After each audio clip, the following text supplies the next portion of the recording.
प्रिय आत्मीय दाजुभाइ दिदीबहिनीहरू, हामी नेपालीहरूको घर आँगनमा नयाँ वर्ष 2082 आइपुगेको छ। नयाँ घाम, नयाँ ज्योति, नयाँ उत्साह लिएर आएको नयाँ वर्षको उपलक्ष्यमा देश तथा विदेशमा रहे बसेका सम्पूर्ण नेपालीहरूको सुख र शान्तिको मङ्गलमय शुभकामना। हरेक नयाँ वर्ष नूतन आशा र विश्वास बोकेर आउने, तर वर्षको बिदाईमा एउटा घनघोर निराशाका बीच हुने गरेको धेरै साल भयो। समाजका विभिन्न दल, वर्ग र जन समुदायले आफ्नो धारणा, आस्था तथा अभिव्यक्ति राख्न पाउनु प्रजातन्त्रको सुन्दर विशेषता हो। तर त्यस्तो धारणा र मान्यता प्रस्तुत गर्दा सबैले संयम अपनाउनु पर्दछ। केही दिन अघि जनप्रदर्शनमा जुन प्रकारको हिंसा, आगजनी, तोडफोड भयो, त्यसबाट जस प्रकारको मानवीय एवं भौतिक क्षति भयो, त्यो सुन्दा हामीलाई अत्यन्तै दुःख लाग्यो। नागरिक स्वतन्त्रता भन्दा ठुलो तन्त्रवाद हुँदैन। वास्तविक प्रजातन्त्र त्यहाँ हुन्छ जहाँ राम्रो, नराम्रो, जनगुनासो वा गुणगान सुन्ने परम्परा र संस्कार हुन्छ।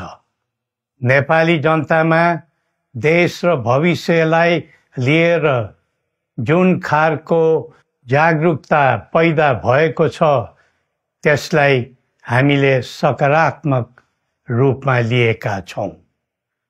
वास्तवमा नेपाली जनतामा रहेको देशभक्तिपूर्ण भावना विश्वमै अनुकरणीय र अनुसरणीय छ। देशलाई विद्यमान जटिलताबाट मुक्त गराई शान्त, स्थिर र समृद्ध मुलुक बनाउने जागरुकता जुन पैदा भएको छ, नयाँ वर्ष 2082 मा नेपाली जनताको चाहना अनुसारको परिणाम हासिल हुने विश्वास थपिएको छ। मुलुकमा व्याप्त अशान्ति, अराजकता, निराशा र असन्तुष्टिबाट आम नेपालीलाई मुक्त गर्न नेपालको राज संस्थाले जहिले पनि योगदान पुर्याउँदै आएको विदितै छ। राष्ट्रियता र प्रजातन्त्रलाई मूल कार्य मान्दै जनभावना बमोजिम चल्ने बहुदलीय प्रजातन्त्र र संवैधानिक राज संस्थाको परम्परामा हाम्रो मान्यता रही आएको छ।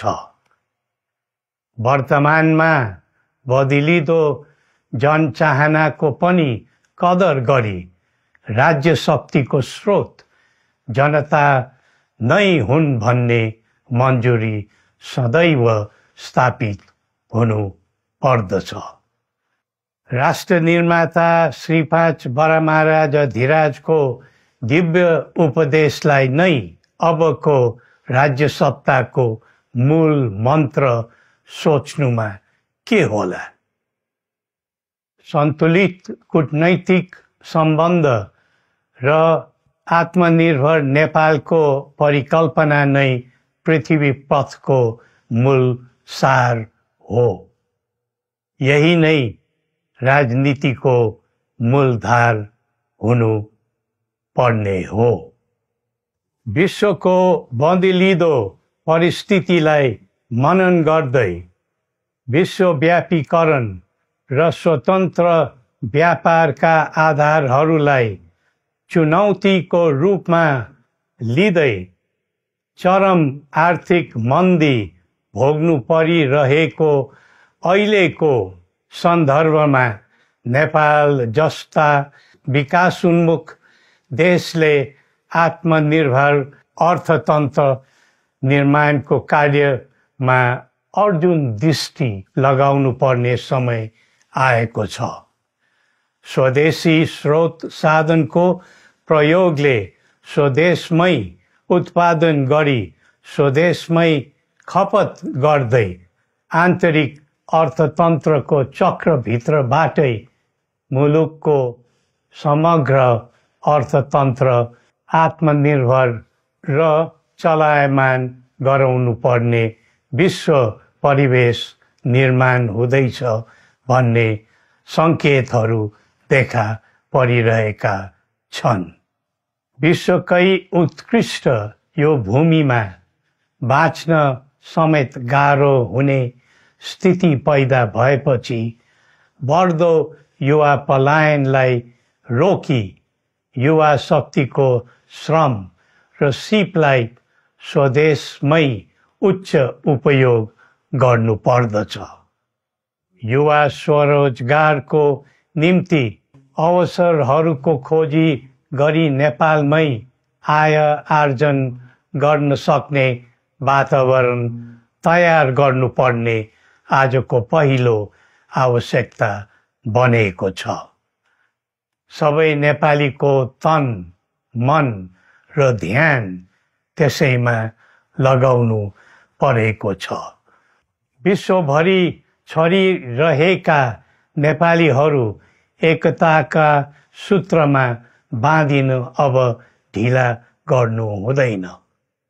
आफ्ना ज्ञान, सिप र सामर्थ्य मात्र होइन, त्यहाँ आर्जेको पुँजी, स्रोत र साधन समेत नेपालमै लगाउनु पर्दछ भन्ने भावना सबैमा जागृत गराउनु परेको छ।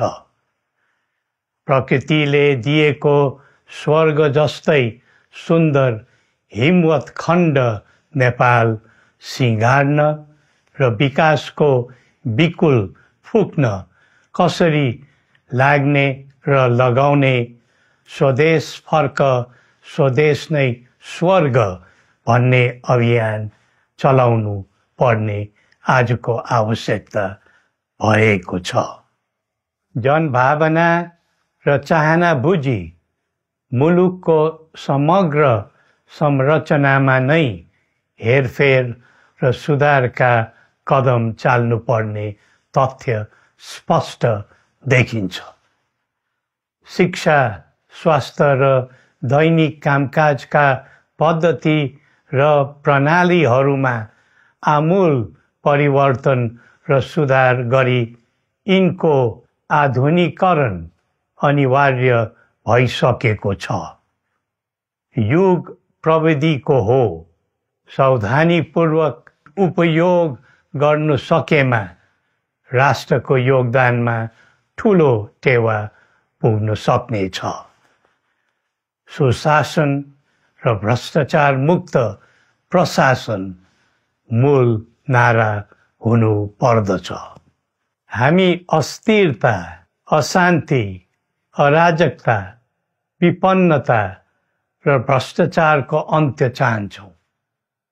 त्यसका निम्ति नेपाली जनताबाट हुने हरेक प्रयासहरूमा एकबद्धता रहनेछ। मुलुकको गिर्दो अर्थव्यवस्था, रुग्न हुँदै गएको औद्योगिक उत्पादन, बढ्दो राष्ट्रिय ऋण र बेरोजगारी, रक्षात्मक बन्दै गएको राष्ट्रियता, राष्ट्रिय एकता, सामाजिक सद्भाव, मौलिक धर्म, संस्कृति तथा जनस्तरमा बढेको निराशा, असन्तुष्टि हाम्रो चिन्ताको मूल विषय हो। नागरिक पलायनसँगै पुँजी पलायन, भ्रष्टाचार र व्यथिति देशले थाम्नै नसक्ने स्तरमा झाँगिएको छ। यो स्थितिमा नयाँ वर्षलाई उपलब्धिमूलक बनाउनु हामी सबै नेपालीको सामूहिक र एकताबद्ध प्रयास अपरिहार्य भएको छ। नेपाली बीच द्वन्द्व नहोस्, परस्पर अविश्वास र हिंसाको दुःखद मनोस्थिति नबनोस्, देशवासीहरू कुनै पनि नाम र न्युहुमा ध्रुवीकृत नबनुन् भन्नेतर्फ हामी सदैव सचेत र संवेदनशील छौँ। नेपालीको एकतामा नै नेपालको भविष्य निहित रहेको यथार्थलाई हामीले आत्मसात गरेका छौँ। सबैले यही वास्तविकतालाई आत्मबोध गर्नुपर्दछ भन्ने ठान्दछौँ। हाम्रा आह्वान हामी कसैको निजी स्वार्थपूर्तिका निमित्त होइन, कुनै खालको सैद्धान्तिकवाद वा विचारको होइन, समग्र राष्ट्रको स्वाधीनता, समग्र जनताको सम्प्रभुता तथा नेपाल र नेपालीको सुखमय प्रतिष्ठाको निम्ति हो। आफ्नै प्रकारको अग्रणी राष्ट्र हामीले नै बनाउने हो अनि आफ्नो स्वतः र अस्तित्व हामी आफैले उठाउने हो।